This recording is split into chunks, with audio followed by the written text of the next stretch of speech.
नमस्कार जी, कैसे हैं आप। आज आप चर्चा करते हैं बिहार पे। जी हाँ, बिहार इन दिनों राजनीति का केंद्र बना हुआ है, क्योंकि जल्द ही बिहार में विधानसभा चुनाव आने वाले हैं।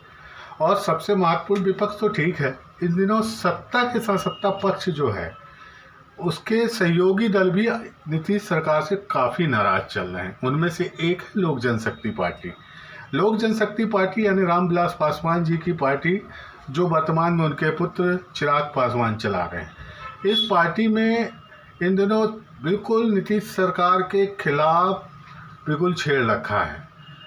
मामला क्या है, बात क्या है, सब जगह अलग अलग आ रही है, लेकिन सच्चाई भी ये है कि नीतीश सरकार की स्थिति इस समय डामाडोल है।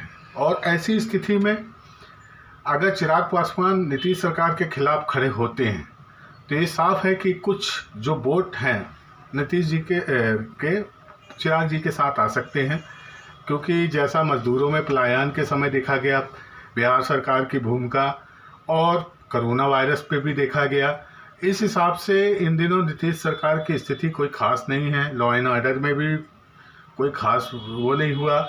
इसलिए चिराग पासवान एक बहुत ही सुलझे हुए राजनीतिक हैं। ये बात इसलिए मैं कह रहा हूँ क्योंकि चिराग पासवान जी की एक आपने देखा होगा, सबसे महत्वपूर्ण बात यह है कि चिराग पासवान जी अगर सत्ता में हैं तो अपने विवेक से, अपनी सोच से सत्ता में हैं। नहीं तो रामविलास पासवान जी और अब तो लगभग पार्टी के उससे बाहर हो चुके हैं, यानी कि अब अपने पूरा कार्यभार चिराग जी को सौंप दिए हैं। मैं चिराग जी के बारे में आपको एक बात ज़रूर बताना चाहूँगा। चिराग पासवान जी वो शख्सियत हैं, मतलब उनका राजनीति में पहले कोई रुचि नहीं थी। उनकी फिल्म इंडस्ट्री में रुचि थी। उन्होंने एक फिल्म भी की शायद, और फिल्म करने के बाद बॉम्बे से वो फिल्म स्ट्रगल ही कर रहे थे और बॉम्बे से बिहार जाया करते थे अपने विधानसभा लोकसभा क्षेत्र जमुई में, और कई जगह जाते थे और वहाँ से अपना पार्टी की गतिविधियों को। लेकिन इस मामले की खबर रामविलास पासवान जी को भी नहीं होती थी। जी हाँ, रामविलास पासवान जी को जब पता चलता था, जब न्यूज़पेपर में आता था कि चिराग पासवान जी बिहार में है, ये बात मैं बिल्कुल फैक्ट बोल रहा हूँ और किसी मतलब तथ्यहीन बात नहीं है।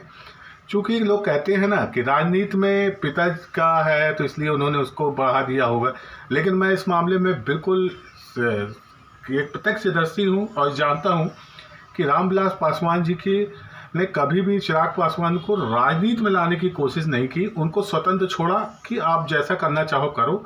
उन्होंने फिल्म इंडस्ट्री संभाली, फिल्म इंडस्ट्री में रहे, जैसा भी है वहाँ उनको नहीं जमा।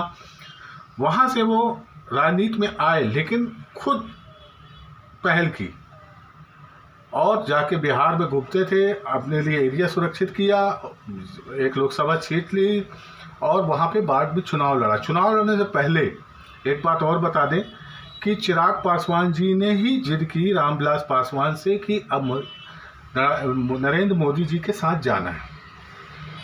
और जब समझ गए पासवान जी की अगर चिराग अगर कुछ बोल रहे हैं, मतलब वर्तमान युवा है और युवाओं की भावनाओं को देखना पड़ता है, तब वो रामविलास जी के साथ जुड़े।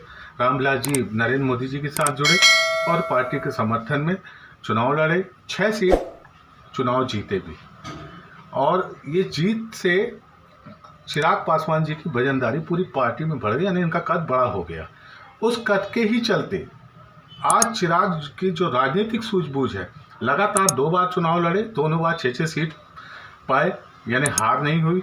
और उसी सूझबूझ से अब चिराग पासवान जी ने कोशिश ये की, चिराग ने, कि वहाँ पे विधानसभा में अब उन्होंने अपना वजूद तैयार करें।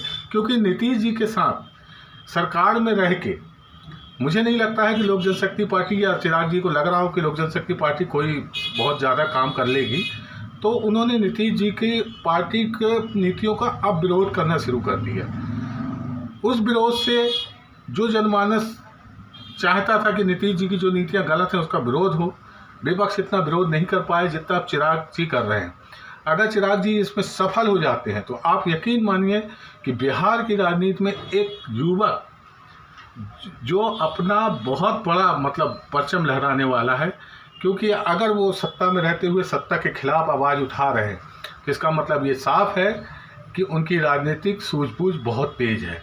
फिर कभी चर्चा करेंगे इस विषय पे और जब तक के लिए जय हिंद।